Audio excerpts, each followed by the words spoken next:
হাতের একটা আংটি, তার মধ্যে লেখা কোরআনের ছোট্ট একটা আয়াত, ইন্না মা ইয়া রব্বি, নিশ্চয়ই তোমার রব তোমার সাথেই আছেন।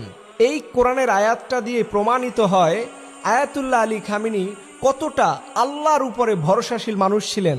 দেখেন, ৮৬ বছরের একজন বৃদ্ধ মানুষ যেই সময় আমার দেশের মানুষেরা মরার জন্য প্রস্তুতি গ্রহণ করে, ঠিক এই ৮৬ বছর বয়সেও তিনি সিংহের মতো দুনিয়ার সাম্রাজ্যবাদী শক্তিদের সামনে তিনি মাথা উঁচু করে রেখেছিলেন। আমার কাছে কেমন যেন মনে হয় জীবিত খামিনির চাইতেও শহীদ খামিনি এখন আরো শক্তিশালী। তবে তারা ভুল করে বসছে। দেখবেন এবারেই এমন কিছু পরিবর্তন হবে, দেখছেন না?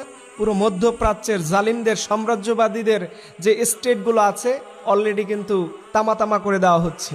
এটা ঠিক কাজ করতেছে আমি পার্সোনালি মনে করি। কারণ এই মুসলমান মোনাফেকদেরকে আগে সতর্ক করতে হবে, তাদেরকে শায়েস্তা করতে হবে। এই মোনাফেকগুলো ভালো হলে জালিমরা কখনো আমাদের মাথার উপর উঠতে পারতো না। আজকে ইরানকে যখন চেপে ধরতেছে, দেখেন একটা বিশ্বের মুসলিম দেশগুলো কার্যকারী কোনো ভূমিকা নিচ্ছে, শুধু মুখের তীব্র নিন্দা। এই নিন্দা দিয়ে কি হবে? এর জন্য আল্লাহ বলছে ওয়ালা তাহিনু ওয়ালা তাহজানু।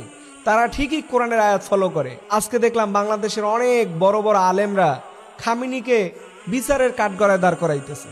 আফসুস, আপনার মতো মানুষ সারা জীবন একটা চটকানাও খান নাই। রসুলের কি এরকম কোনো সুন্নাত আছে? দাঁত মোবারক শহীদ হয়েছে, কত কিছু গেল রসুলের জীবনে।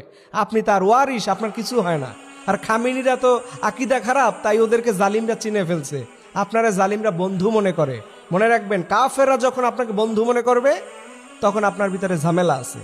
আল্লাহ তাআলা আমাদের সঠিক বুঝ অর্জন করা তৌফিক দান করে। সকলে আমিন।